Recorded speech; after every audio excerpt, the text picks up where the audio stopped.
Hello friends, myself Sandeep Das. Welcome to my YouTube channel. GPSC और JSSC में बहुत सारे ऐसे सवाल हैं जो झारखंड से पूछे जाते हैं।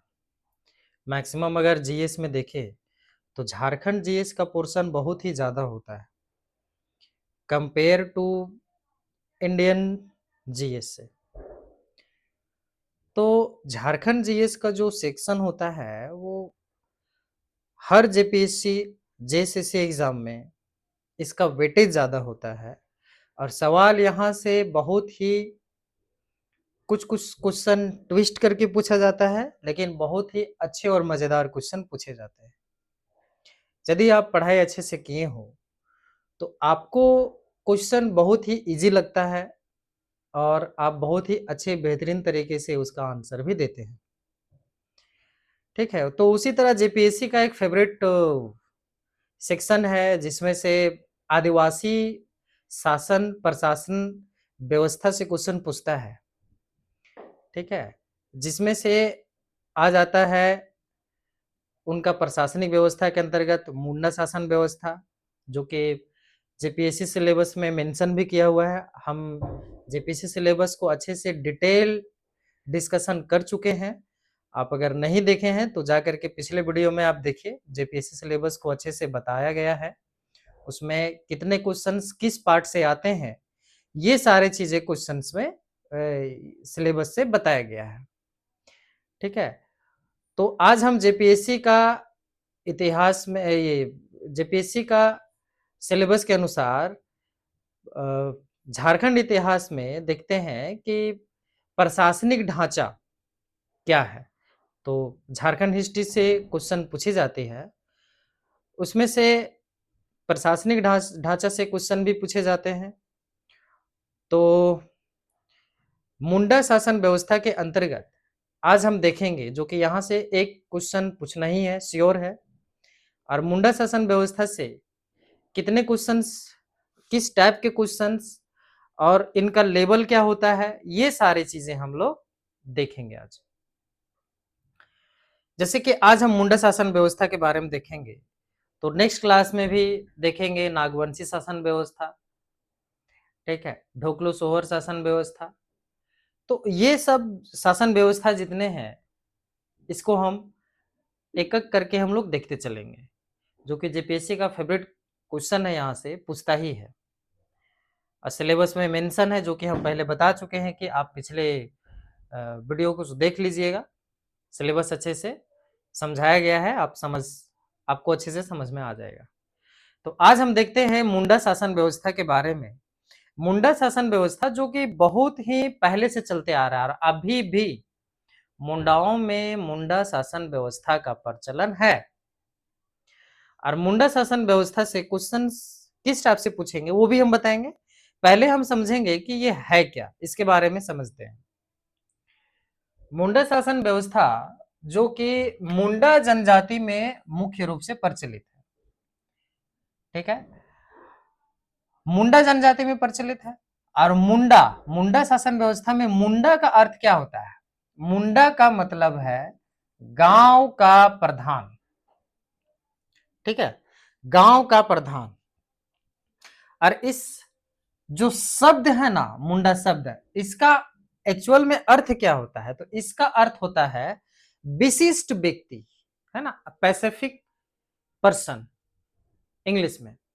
तो विशिष्ट व्यक्ति भाई है क्या? मतलब कि ये विशिष्ट व्यक्ति जो है, कोई घर का मुखिया या गांव का मुखिया या फिर जो एक प्रधान होता है, उसे हम विशिष्ट व्यक्ति या विशिष्ट दर्जा उनको स्पेशल उनको दिया जाता है।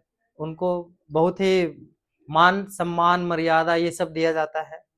ठीक है, तो ये विशिष्ट व्यक्ति के अंतर्गत आते हैं, इनका अर्थ यही होता है। ठीक है, मुंडा जो गांव का क्या होता है? प्रधान होता है। ठीक है, मुंडाओं में एक चीज प्रचलित है, खुट कट्टी भूमि। खुट कट्टी भूमि, ठीक है ना, अंग्रेजों के शासन से पहले और कुछ साल तक अंग्रेजों के शासन के दौरान भी खुट कट्टी भूमि का प्रचलन था। एक होता है भूहरी भूमि, एक होता है खुटकट्टी भूमि। तो खुटकट्टी भूमि क्या है भाई? ये है कि जो मुंडा लोग हैं ना, वो मुंडा लोग पहले जंगल को साफ करते हैं, अच्छे से जो भी जंगल में है उसको साफ करते हैं और उस जंगल को साफ करके खेती योग्य भूमि बनाया जाता है, मतलब कृषि योग्य भूमि बनाया जाता है। उसमें फिर वो कृषि करते हैं। तो इसको बोलते हैं खुटकट्टी व्यवस्था। और खुटकट्टी व्यवस्था को जो करता है ना, जो जंगल को साफ करता है, उसको बोलते हैं खुटकट्टीदार। उसको बोलते हैं खुटकट्टीदार, जो जंगल को साफ किया।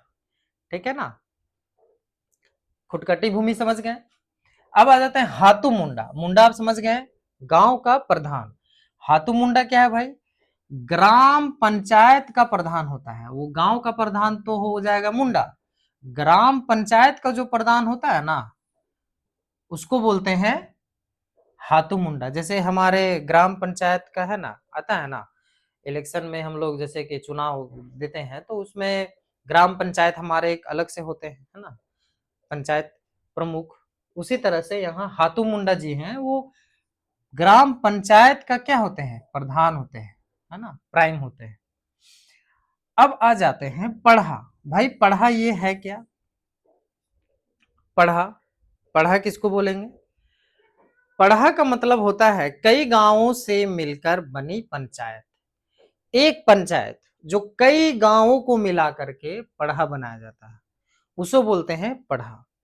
ठीक है। पढ़ा का एक प्रमुख होता है जिसे पढ़ा प्रमुख बोलते हैं। पढ़ा प्रमुख को पढ़ा राजा बोलते हैं, पढ़ा राजा। और पढ़ा राजा जो है ना, वो निर्वाचित होता है। निर्वाचित मतलब ये चुने हुए होते हैं, मतलब ये इलेक्टेड होते हैं। पढ़ा राजा इलेक्टेड, इनको चुना चुना जाता है। और पढ़ा पंचायत का जो प्रमुख होता है, पढ़ा पंचायत का प्रमुख, वो होता है मानकी। ठीक है, मानकी। और जो ये मानकी होते हैं, ये वंशानुगत होते हैं, हेरिडिटरी होते हैं। ठीक है ना भाई। हाथू का मतलब क्या होता है? हाथू का मतलब होता है ग्राम पंचायत। ठीक है ना। और हाथू मुंडा वही हो जाएगा, तो मतलब ग्राम पंचायत का प्रधान। क्योंकि मुंडा क्या होता है? प्रधान होता है। वो गांव का प्रधान होता है मुंडा। ठीक है। और हाथू मुंडा ग्राम पंचायत का प्रधान होता है, कंफ्यूजन नहीं करना है। पढ़ा प्रमुख का, जिसको हम पढ़ा राजा बोलते हैं, वो निर्वाचित होता है। ठीक है ना। और पढ़ा पंचायत प्रमुख का मानकी होता है, जो क्या होता है? वंशानुगत होता है। ठीक। अब भाई अखड़ा के बारे में समझते हैं, ये अखड़ा है क्या? सामान्य रूप से गांव में पंचायत की बैठक क्या होता था? गांव में पंचायत की जो बैठक होती है, आप अभी भी अखड़ा का, आप हम लोग झारखंड से बिलोंग करते हैं तो हम लोगों को अच्छे से पता है कि अखड़ा क्या होता है। तो जैसे कि पंचायत का बैठक हो गया या किसी तरह का कोई बैठक वाला कार्य हो जाता है, तो एक अलग से एक मैदानी क्षेत्र होता है या फिर एक गांव के बीचों बीच एक अलग से बैठक वाला जगह रखा जाता है, जिसे अखड़ा बोलते हैं। और अखड़ा में पंचायत की बैठक भी करी जाती है, और दूसरा रूप से कार्यक्रम भी होता है, सामूहिक रूप से सांस्कृतिक कार्यक्रम। मतलब अगर कोई कार्यक्रम हो गया, जैसे कर्म पूजा हो गया, हम लोग करते हैं भाई, कर्म पूजा हो गया, या फिर कोई और ऐसा सांस्कृतिक कार्यक्रम जिसमें हम लोग भागीदारी करते हैं जाकर के अखड़ा में, है ना, तो वो सामूहिक सांस्कृतिक कार्यक्रम के लिए भी आयोजन किया जाता है अखड़ा में। ठीक है। पंचायत की बैठक अखड़ा में। ठीक, ये आप समझ गए हैं। अब नेक्स्ट आते हैं भाई, पढ़ा राजा के सहायक। जो पढ़ा राजा है ना, पढ़ा राजा के सहायक कौन कौन होते हैं? होते हैं ठाकुर, दीवान, दारोगा, लाल, बरकंदाज, पांडे, कर्ता। ठीक है ना।